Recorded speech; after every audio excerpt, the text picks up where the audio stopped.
marka la soo dhawaada saaxiibayaal maanta waxaan eegnaa taxana kale taxanaan maanta eegnaa waa taxan cusub waxaanu soo baxay sanadkan 2025 muuqaalkan waxaanu ku eegi doonaa qaybtiisa koowaad hadba haddii aanad hore noola socon fadlan subscribe noo saar sidoo kale like-tana muuqaalka ka iloobin muuqaalka ugu horeeyana waxaan arkaynaa gabadhan oo lagu magacaabo G waxay u soo bedelinaysaa iskuul cusub kaasoo aad loo qiimeeyo marka koowaad iskuulka sidaa u soo agstaagtana waxay ka yaabisay iskuulka iyo qaabku weegyahay waxaan oranaysaa waa inay si dhiirigeliyaa si aan iskuulka si fiican ugu dhigto markii gudaha sidaa u soo gashana waxa ay arkaysaa in ardaydu ay yihiin arday kibirsan oo weliba ay ka muuqato inay wada taajiran yihiin marka ugu horeysana waxaa ka soo baxaya laba arday oo wada socda waxaana yaabaysaa labadan arday ee ninka iyo naagta ee maalinta is haysta waxaanay nafteeda u sheegaysaa inay istijiso maalinta koowaadna inay qalalaasa ka abuurin iskuulka kadibna arday ay weydiinaysaa meesha uu ku yaala galaaska ay dhigan doonto waxaan u eegayaa qaab liiditaan ku jiro isagoo ay ka muuqato inaanu rabin inay meesha sii joogto laakiin ugu dambeyn uu sheegaya halka ay rabto marka ay sidaa u soo gaadho meeshii loo soo tilmaamay ee ay dhigan lahaydna waxay arkaysaa in iskuulka qaybihiisa kale ay ka duwan tahay meel aad u qadiimi ahna ay tahay gudaha markay sidaa u gashana ardaydii meesha taagneed waxay weydiinaysaa su'aal kadibna mid ka mid ayaa ku xanaaqaya waxaan ku odhanayaa meesha iskaga tag waxba uma jawaabiso nafteeda way xakaminaysaa waxaana isku odhanaysaa balistej meeshana way iskaga tegaysaa markii meesha istiraado iskaga tagna waxay arkaysaa ardayda oo kasoo daba hadlaysa oo ka xaraabaysanaysaba waxaanay hoos iskugu odhanaysaa meeshuu iskuul ayaa loogu talagalaa waa maxay dadkani iyadoo sii raacinaysa oo odhanaysa waan arkaa meesha inaanay dad hagaagsan joogin bal laakiin aan ku raaxaysta maalinteeda koowaad ee iskuulka iyadoo socotana waxay soo gelaysaa galaaska ardaydoo dhamme ay ku wada jirta dhigan lahayd markay sidaa u soo gashana dhammaantood way la wada yaabayaan laakiin waxba kama soo qaadaysa intay sidaa u egtay iska fadhiisanaysaa meel waxaana markaaba u imanaysa gabadh magaceeda iskugu sheegaysa raaki weyna salaamaysaa waxaana iskugu sheegaysaa inay tahay aliflaa galaaska gabadhuna waxay ka odhanaysaa halkan miyaad ku cusub tahay waxaana igu jawaabaysaa haa waan ku cusub ahay iskuul kale ayaanan ka soo wareegay kadibna waxay ka odhanaysaa may tusi kartaa warqaddii aad iskuulka ku soo gashay lagugu soo wareejiyey waayo laylama soo socodsiin bay u raacinaysaa inaad halkan imanayso markay tustana waxay ka odhanaysaa walaal waxaad timid qayb qaldan qaybtana qaybtaadii maaha waxaa lagugu talagalay inaad tagto qaybta ee halkanna waa sii ardaydii meesha fadhiday dhammaan way ku wada qosilayaan wayna xanaaqaysaa saaxiibadeen waxaanay hoos ugu odhanaysaa waan ka jaraya qofka sidan igu sameeyey ma daynayo galaaskeedii loogu talagalay ayayna imanaysaa waxaanay arkaysaa in galaaskuba yahay galaas waalan macallinkii dhex taagnaana uu taaglaayay waxaanay halkaa ka ogaanaysaa in maalmo fiican aanay u soo socon maadaama galaaska lagu soo daray macallinkana way cudur daaranaysaa waxay ka odhanaysaa macallin waa soo habsaama iga raalli noqo macallinku kadib wuxuu ka odhanayaa wax dhibaataa ma jirto iska soo fadhiiso laakiin intaanay fadhiisan wuxuu aliflaa galaaska ka odhanayaa ma rabtaa inaad su'aal weydiiso ardaydan cusub halkaana saaxiibadeen waxay ka arkaysaaba inuu alifluu yahay ninkii ay markii dhaweyd soo qabsadeen ee ku soo qeyliyey meesha ay wax ku weydiinaysay kadibna waxaan arkaynaa iyagoo islaayay kadib markuu su'aalaad adag oo xunxun weydiiyey macallinkii oo taagan macallinka ayaana soo kala dhex gelaya waxaan ku odhanayaa bal iska fadhiiso markay fadhiisato waxaan arkaynaaba in waraaqa soo tur lagu bilaabayo waxaanay u sheegayaan inay waraaqahan yihiin dabaaldeg ay kula dabaaldegayaan gabadha ugu horreysay galaaskooda ku soo biirtay maadaama galaaska markii hore ay wada dhiganayeen rag markii waraaqii joojin waayaanna macallinkii galaaska ku jiray uu xanaaqaya waxaan odhanaya xiisadu halkaasay ku eg tahay waan u baxayaa macallinku markuu sidaa u baxana jaanis ayayba ku helayaan waraaqaayay sida roobka kaga dhigayaan kadibna way ka soo cararaysaa galaaska iyo dibadda ayayna u soo baxaysaa marka dambena waxaan ku arkaynaa iyadoo dibadda socota oo cunto loo dhiibayo laakiin markay sidaa istira cuntada u biloway ay fadhiisatay ardaydii koraydaahayda galaaskooda ayaa soo weeraraysa oo dhanna way ka qaadayaan kadib wiil ardaydii ka tirsan oo Felix lagu magacaabo ayaa u imanayay si uu raali geliyo waxaanu ka odhanayaa ka raali noqo ardaydeedu waxay kugu samaysay wuxuu kale u sii raacinayaa ardayda waxbaa ku hor cunin maalin walba haddii kale cuntada way kaa qaadan doonaan kadib saaxiibadeen waxay isku daysaa inay bacjabsii soo qaadato laakiin Felix ayaa kala horboodaya waanu kala cararayaa isagoo ka odhanaya miyaanan kugu odhan ardayda waxba ka hor cunin kadibna aad ayay u sii xanaaqaysaa kadib Jay waxaan arkaynaa iyadoo macallimad la taagan macallimaduna waxay kula talinaysaa haddaad doonto dalban kartaa galaas kalena waa lagu wareejin karaa kadibna galaaska waxaaba soo gelisay macallimad kaloo lagu magacaabo Sandy waxaanay ardayda ka dalbanaysaa inay galaaska si dhaqso leh u nadiifiyaan laakiin macallimadda hadalkeeda ma dhageysanayaan waxay bilaabayaan buuq iyo qaylo kadibna macallimaddu waxay ugu hanjabaysaa marka ay soo noqoto haddii uu soo geli weydo galaaskaasoo nadiifa inay ciqaabi doonto dhammaantoodba laakiin ardaydani macallimaddii hadalkeedii waxay ka soo qaadeen inaanay waxba maqal galaaskiina way iskaga dareereen waxayna galaaskii kaga dhex tegeen ku xidhan Jay oo keliya si ay galaaska keligeedu nadiifiso kadib Jay ayaa bilowday inay raadiso waxay galaaska ku nadiifiso iyadoo raadinaysana waxay aragtay khasnad meesha ku taalla waxaanay go'aansatay inay furto markay istiri sidaa u fur waxa ka qabanayaba ardaygii ay hore isku hayeen ee galaaska aliflaa ka ahaa kadibna aad ayuu ugu qayliyey waxaan ku yidhi maxaad meesha u furaysaa iyaduna way iska difaacday dhankeedana way ku qaylisay kadibna waxaan arkaynaa ardaydii oo galaaska daaqadiisa ka soo eegaya mid ka midna wuxuu ka odhanayaa labadiinna waad isku soo baxaysaan waxaa laydin moodaa inaad saaxiiba tihiin saaxiibadeenna waxay isku daysaa inay meeshii nadiifisay laakiin dhulka ayay ku dhacaysaa habeenkiina waxaan arkaynaa Jay oo gurigooda imanaysa waxaana soo dhaweynaysa eedadeed iyadoo isku daysay inay dejiso maadaama maanta ahayd maalintii ugu horreysay iskuulka ay tagtay islaantuna waxay ka odhanaysaa aad ayaan kugu warwarsanaa maanta oo dhan maadaama la sheegay in galaaska lagu geeyo hay galaas aad u xun laakiin imika waan ku arkaya caadi baad muuqata xataa waxna kuguma dhicin. Jayna iyadoo niyadda u dhisaysa islaanta waxay ka odhanaysaa xataa ardaydu sida ay soo eegin istiij waxna ma noqon. Eedadeed kadibna Tayr waxay ka codsanaysaa inay hal wax u samayso. Waxay weydiisanaysaa inay ku qancisay in adeerkeeda guriga ka maqan oo ay u sheegtay inuu guriga ku soo noqdo. Islaantuna Tayr waxay u sharaxaysaa sababtoo sidan ugu dhaqmiyay inaanay garanayn. Jayna way ku qancisaa waxaanay ka odhanaysaa istiij hana la hadlaya.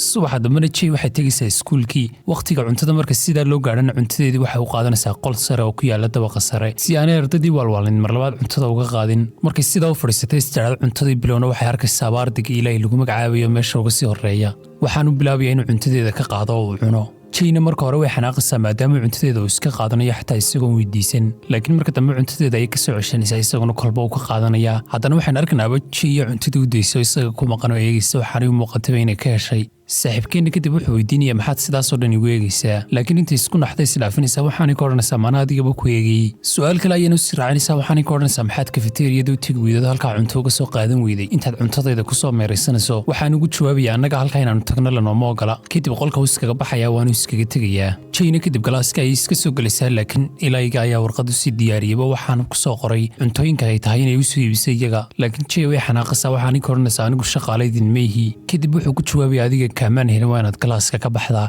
iyaduna intii isdifacday odhanaysaa haddaan maanaa kaa helay haddaan meesha kaa saari kara waama kaa saari lahaa. Marka dambena waxaan arkaynaa Jay oo cunto la dhuumanaysa galaaska loo cidlaayeen la soo gashay iyadoo dadka iska eegaysa, laakiin markay sida galaaska u soo gasho waxaaba kaga sii horreeya Felix cuntadii ayaanu kala boodayaa, arday kaloo fara badanna ugu yeedhayaa. Laakiin waxaa mar kaliya soo gelaya arday kaloo maqnaa oo saaxiibkooda ha aadna ay u taageeraana lagu magacaabo Yuri. Ninkanina ma ogeyn in gabadhan ay soo gashay iskuulka ama galaaskooda ay ku soo biirtay. Markay sidaa u soo dhaweeyaanna wuxuu ka odhanayaa intuu imaado gabadhan ayay ahayd, waxay ka odhanayaan waa gabadh cusub oo galaaskiina lagu soo daray, magaceedana waxaa lagu magacaabaabay ka odhanayaan Jay. waxaanu ka odhanayaa gabadhan imaashadeeda Ilaahay muu og yahay. Markay ku yidhaahdaan ahaana wuxuu tegayaa Jay waanu hor istaagaya waxaanu ka odhanayaa saaxiibaday maxaad sida iyada ula dhaqmaysaa. Iyaduna waxay odhanaysaa iyagaabay dabagalo cuntadayda maalin walba iga qaada sideen ula dhaqmay. Kadib qaab liidnimole ayuu eegayaa waanu iskaga dhaqaaqayaa oo dhammaantoodna ay ku wada qosqoslayaan. marka dambe waxaan arkaynaa ardayga Yuri lagu magacaabayo saaxiibadiisa oo dhex galay. Ilaahay ayaan u imanaya waxaanu ka odhanayaa maxaad gabadhan ilaa imika ula dhaqmi weyday sidii aynu isku naqaanay. Wuxuu ugu jawaabayaa gabadhan way ka duwan tahay dadkii hore aynu arki jirnay.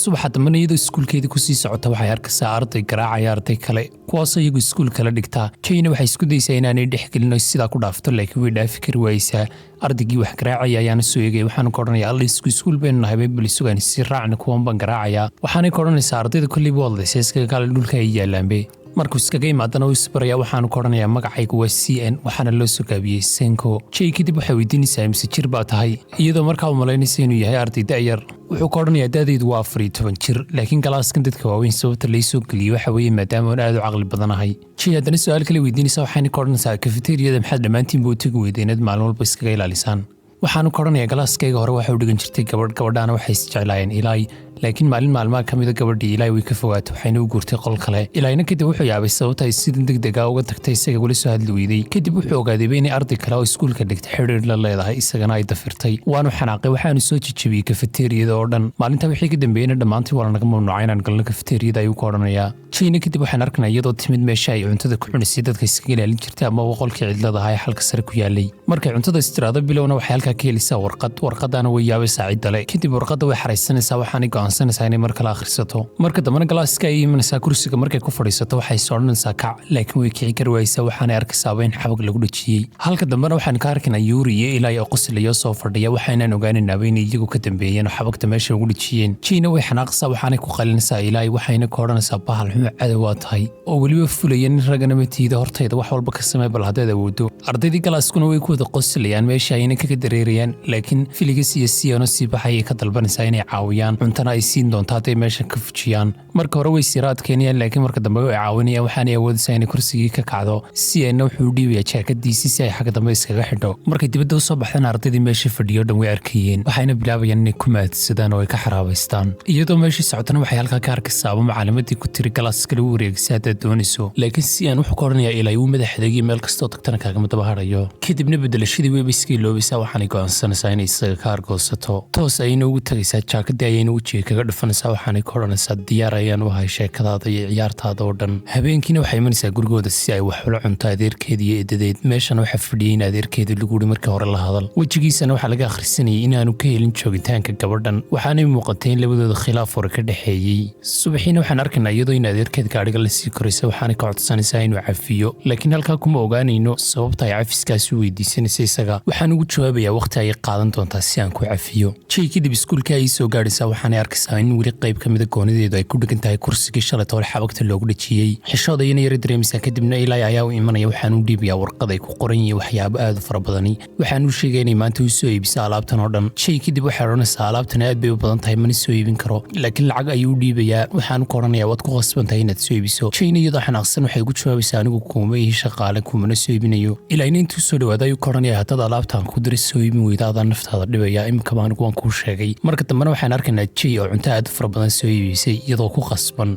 alaabtan ay soo iibisayna waa alaab xataa ay qaadi kari laadahay, iyadoo la dhacdhacaysana wax ka soo horbaxaya in adeerkeed. waxaan ku odhanayaa cuntadan yaad u wadaa, waxay ka odhanaysaa maxaa kaa galay, laakiin wuxuu sheegay inay dib u celiso. laakiin hadalkiisa ma maqlayso, wayna iska dhaafisaa. cuntadiina waxay hordhigaysaa qoladii u dirsatay. markuu ilaahay arkay inay alaabtii keentayna wuxuu ka codsanayaa saaxiibadii inay kala qaataan. markay cuntada sidaa u kala qaataana Felix ayaa ka dalbanaya inay Jayna la soo fadhiisato ay wax la cunto. markay sidaa u soo fadhiisatana Yuri ayaan ka helayn meeshan oo iskaga kacaya. kadibna waxaan arkaynaa iyadoo galaaska macallimada ardayda su'aalo weydiinayso, waxaanay kicinaysaa Jay. waxaanay ka odhanaysaa magacaaga oo dhammaystiran sheeg. markii magaceeda dhammaystiran sheegtana ilaahay ayaa maqlaya. waxaanu arkayaaba inay isku magac yihiin ninkii hore uga qaaday gabadha uu jeclaa isagu. markuu magaca maqlana wuxuu ka odhanayaa ninkaa maxaad isku tihiin. waxaanay ka odhanaysaa waa in adeerkay. ardayda kalena dhammaanba markay hadalkaa maqlaan way la yaabayaan, waxaanay bilaabayaan inay gabadhan ka fogaadaan ay dafiraanba. meesha ayaana laga wada baxaya iyadoo taagan weyna yaabaysaa sababta ay sidan ugu dhaqmayaan. habeenkiina in adeerkeeda ayay u tegaysaa, waxaanay weydiinaysaa waxa uu ku sameeyey ardayda dhigata galaaska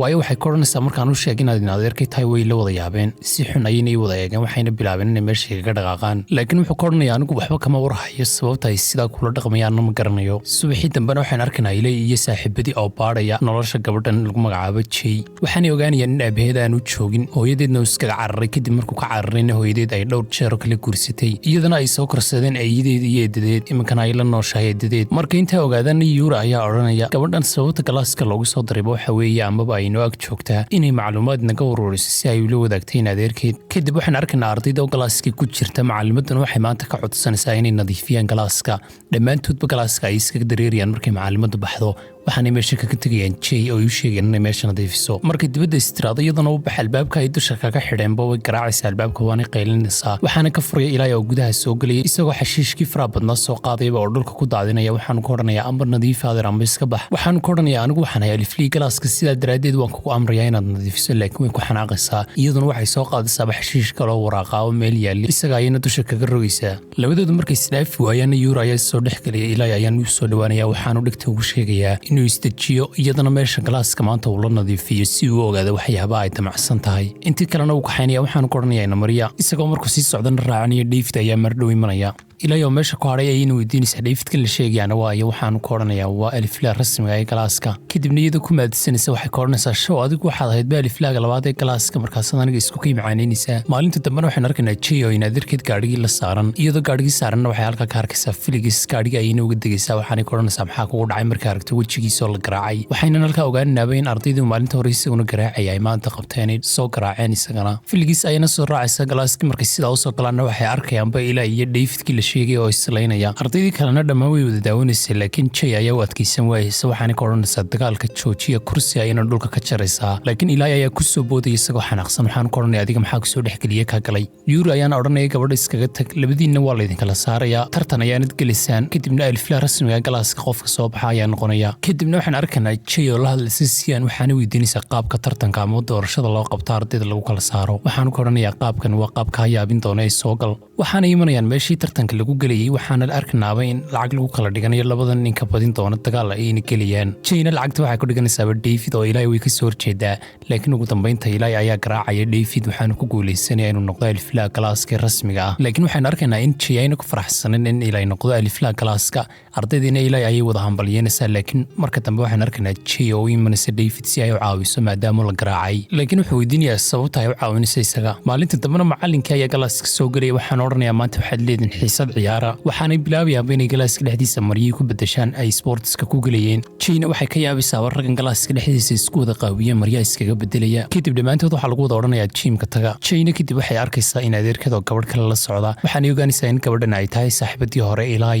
magaceeduna waa Ilawana magacay hore ugu aragtay khasnadii maalintii uu diiday Ilay inay furto Ilayna dabcan markuu sidaas ku arko saaxiibadiisa hore iyo ninkan kale waxaanu bilaabay inuu kubada ku tortoro Jay oo meesha taagneed si uu ka xanaajiyay adeerkeed mid kamid ah kubadiina sanka ay kaga dhacaysaa Jay wayna dhaawacmaysaa dhiig ayaan ka soo yaacaya in adeerkeed ayaan ku soo cararayo eegaya waxay qabtay laakiin way qaylinaysaa aad ayayna u xanaaqaysaa ardayda oo dhamna way wada yaabisaa xataa marka lagu daro Ilay waan u qaadan waayay wuxuu sameeyay kadibna wuxuu eegay saaxiibadiisa hore oo meesha soo fadhida maalinta dambana waxaan arkaynaa Jay oo la soo dhaweeyay sankana wax lagaga soo xidhay waxaan iskugu sheekaynaysaa inaan iskuulka maalinta tegayn edidad ayaana wax u keenaysaa inay dhiirigelinaysaa waxaan ka oranaysaa iskaga meeshan iskuulka ay qabo kadib waxaan arkaynaa Jay oo joogta moolka waxaanay halka ku arkaysaa saaxiibadeedii iskuulka waxaanay ku qasbeen in iyaga soo raacdo ay meel geeyaan laakiin meesha wax ka soo muuqanaya Ilay Jay ayaan u qasbaya meel ayaan markii dambe ku fadhiisanaya intuu kaxeeyo markuu fadhiisana wuxuu isku dayay inuu xaaladda dejiyo waan u sasabaya waxaan ku oranayaa iga raali noqo sidoo kale baashiirada san kaga dhigsaneedna uu ka bedelayaa mid cusub ayuu ugu xidhayaa kadibna Jay waxay ugu jawaabaysaa waa macquul inaad iskaga tiraahdo raali noqo laakiin waxaad igu samaysaa marnaba kaama saamaxayo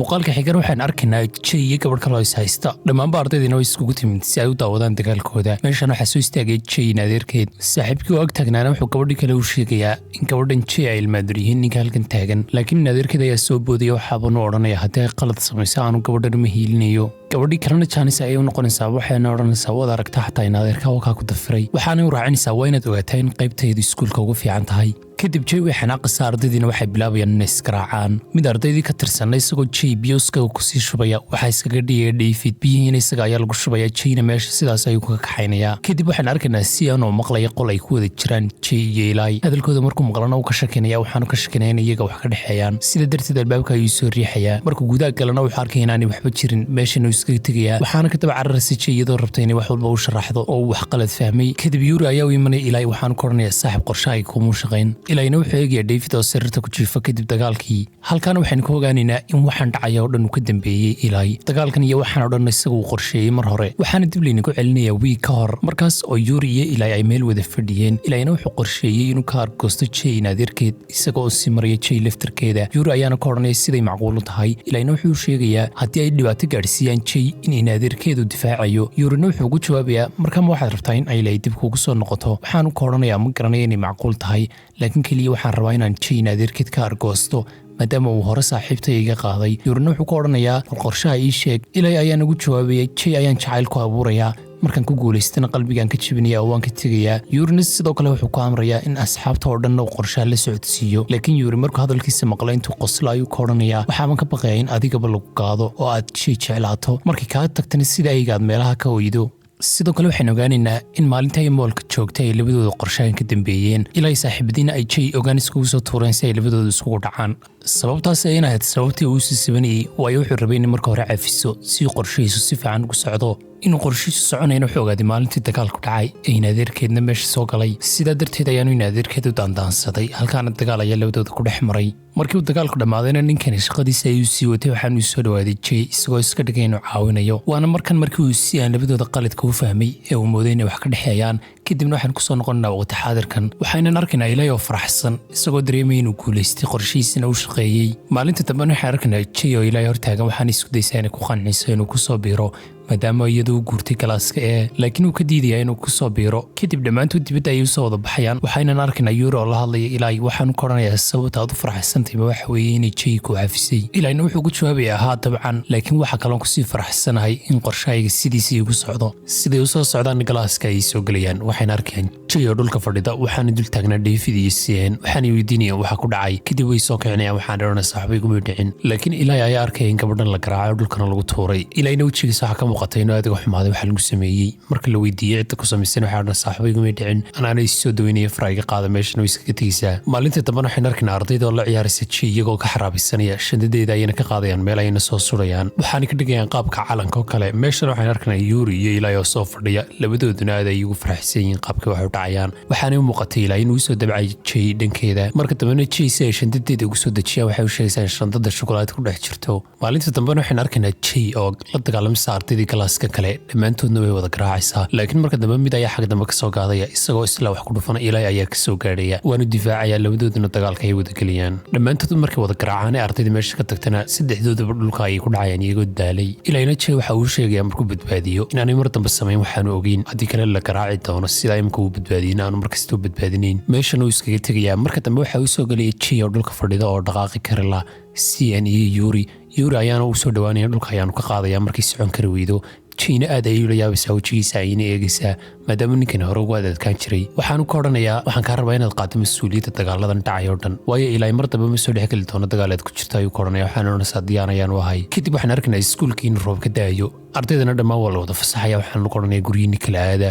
Jayna waxaan arkaynaa iyadoo fariino diraysa naadirkeed si ay gaadhigiisa usii raacdo laakiin naadirkeed kama qabanaya xataa telefoonka Yuri ayaana ka odhanaya annagaadna raacaysaa ayna mari iyadoo dibadda taagan oo roobkiina qooyay waxaa soo istaagaya meesha Yuri gaadhigiisa waxaan ka odhanaya ayna mari gaadhiga markay soo gashana jaakadiisa ayuu dhiibaya maadaama ay qoyday kadibna gaadhiga ayay ku dhex seexanaysa habeynta la sii socdo maadaama aanu garanayn halka gurigeedu ku yaalana wuxuu keenayaa gurigiisa markii gudaha sidaa uu soo gashana uu yaabaysaaba guriga waxaana arkaysaa inuu yahay guri aad u weyn waxaanay ka odhanaysaa gurigiinaba guriga sidan weyn baa wuxuu ka odhanaya haa halka siraayina wada korayaan kadibna wuxuu sheegayaa maadaama aanu garanayn halka gurigeedu ku yaallo inuu go'aansado inuu gurigiisa keeno Yuri kadibna waxay imanaysaa gabadha shaqaalahayd waxayna ka odhanaysaa eedada ayaa ku rabtaa wuxuu ka odhanayaa waanu imanaya laakiin ha u sheegin inuu cidi la socoto marka dambena Jay oo isqalijinaysa aynan arkaynaa kadibna qolka ayayba aad ugu helaysaa daaqada ayayna daawanaysaa waxaana halka ka arkaysaa fiyo aad u qurux badan kadibna Jay waxay ka odhanaysaa waalidkaa maye wuxuu ka odhanayaa Jabaan ayay ka shaqeeyaan kadib waxay ka odhanaysaa maadaama aad Jabaanis tahay waalidkaan halkaa kasoo jeedaan maxaad af Jabaaniiska uga hadli weyday waxaanu ka odhanayaa waa caadi dhib ma laha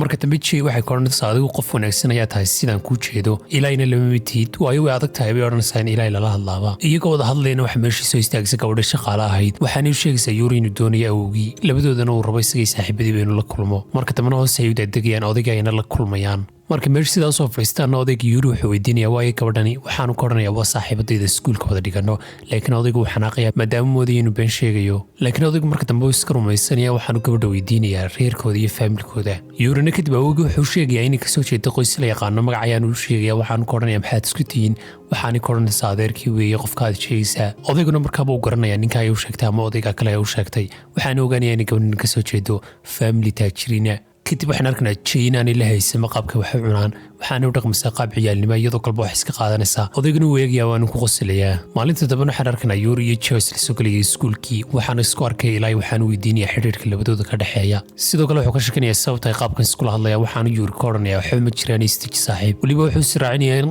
qorshuhu sidiisii u socdo siday rabeen ay wax walba u socdaan kadib meesha waxaa imanaya arday kale waxaanu sheegayaa magacyada Eli iyo Jay waxaanu odhanayaa waxaa laydinka rabaa ofiska ama xafiiska maamulaha waayo wuxuu odhanayaa waxaa la rabaa in laydinkala hadlo arrintii xalay dhacday dagaalkii waxaa ku saabsanayd kadibna waxaan arkaynaa dhammaantood iyagoo wada fadhiya xafiiskii naagta maamulaha qaybtii kale kasoo horjeeda Eliyana waxay ka codsanaysaa inay ku caddeeyaan wixii uu Eli sameeyey shalay toole maamuladana waxay sheegaysaa haddii ay ku caddaatay in Eli waxaan sameeyeen iskuulka laga heli doono laga saari doono laakiin Jay ayaa istaagaysa waxaanay sheegaysaa in waxaan oo dhan sababteeda ay ku dhaceen dagaalkuna iyada uu ka bilaabmay maadaama ay soo xasuusanaysa markii hore ee Yuri u sheegay inay qaado mas'uuliyadda dagaalkan maanta dhacay sidaa darteed markay iyadu dembiga isku cadaysana maamuladdu waxay ka odhanaysaa qofka laga saaraya iskuulka haddaba waa adiga dabcanna waxaan arkaynaa Eli iyo Jay oo dibadooda fadhiya Jay oo murugaysan maadaama iskuulka laga saarayo Elina waxa uu ka odhanayaa ma hubta inaad dembigan qiranayso waxaanay ka odhanaysaa ma waxaad rabtaa in hadalkayga wax ka bedelo oon idhaahdo isagaa sameeyey laakiin wuxuu ka odhanayaa maya waayo wax walba iskuulka ka dhacaadaaba ka dambeeya ayuu ka odhanayaa waayo waaba sidii uu rabay ama qorshihiisu sidii uu rabay inuu u dhaco oo ahayd inuu gabadhan ka saaro iskuulka meeshana kadib waxaa imanayaba in adeerkeedii weynaa Jay oo lagu magacaabo Angelino waxaanu weydiinayaa wax kastoo dhacay gabadhan markii dibadda soo wada istaagaanna wuxuu canaananayaa Jay waxaanu ka odhanayaa waxyaabaan aad samaynaysa wax wanaagsan maaha markan waxaan ku guulaystay in maamuladda aanay ku heryin laakiin wixii ka dambeeyaan waxba kuma qaban karo ka odhanayaa istaji sidoo kale wuxuu ka shakinayaa Eli waxaanu ka odhanayaa ninkan miyuu ku hanjabay waxaan oo dhanna sababtiisa maxaad ugu samaynaysaa laakiin waxay ka odhanaysaa Eli waxba igamuu samayn bedelkeeda waabuu i caawiyo waxyaabo badan ayuu i qabtay kadibna adeerkeeda wuxuu ka codsanaya inay dibadda wax ka soo wada cunaan maadaama rabo in xaaladdu degto laakiin taleefon ayaa u soo dhacaya shaqada ayaana laga soo wacayaa waxaanu gabadha siinayaa fiisa kaadhkiisa isagoo ka odhanaya waxaa doonta kasoo isticmaal habeenkiina waxaan arkaynaa Jay oo guriga ku soo noqotay iyadoo wadata alaab fara badan oo soo iibsatay waxaanay halkaa ku kulmayeen adeerkeedii yaraa waxaanay ka odhanaysaa imika wixii ka dambeeya looma baahnaba inaad gaadhigaaga ku soo qaato maalin dambe dhanka kale waxaan arkaynaa Eli iyo Yuri oo faraxsan waxaanay rabeenba inay u dabaaldegaan maadaama iskuulka laga heriyey gabadha yarida Jay lagu magacaabayey sababta ay u faraxsanaayeen waxa weeye maadaama ay u adeegsadeen in adeerkeed qayb kalena loo wareejiyey gabadhan laakiin Yuri ayaa soo fadhiisanaya waxaan ku qornay waxaad ku faraxsantahay inaad gabadha ciyaar ahaan u adeegsatay